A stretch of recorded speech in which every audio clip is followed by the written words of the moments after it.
This time we're supposed to raise the complex number expressed in rectangular form to the third power.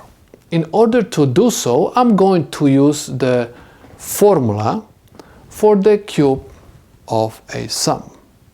Why I'm going to use the formula for the cube of a sum if I have difference over here? I'm going to do so because many students have problems with the signs.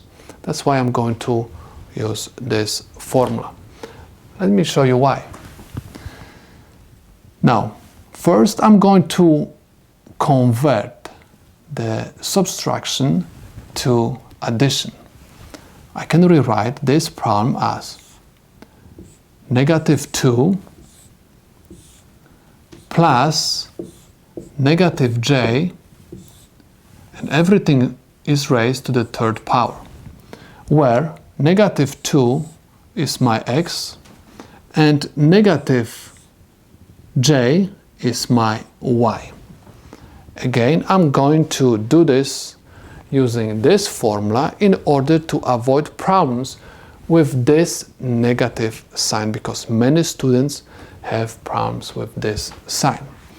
According to the formula, I'm supposed to raise my x to the third power. So I have -2 has to be raised to the third power, plus 3x squared y. So I have 3, my x is -2 to the second power times y. My y is equal -j, plus 3, and I have times x. X is equal -2 times y squared, which is equal -j to the second power, plus y to the third power.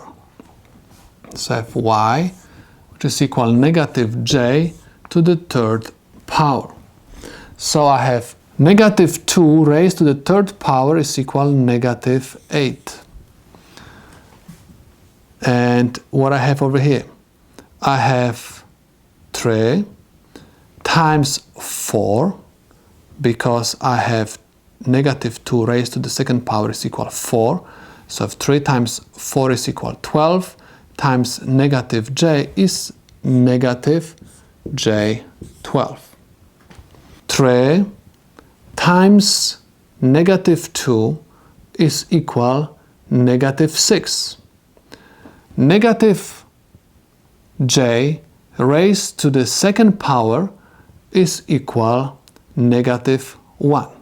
Why? Because negative sign raised to the second power is equal positive, and j raised to the second power is equal -1.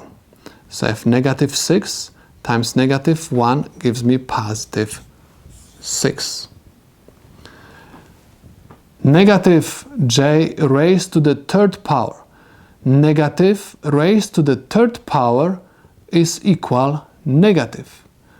J raised to the third power is equal -j.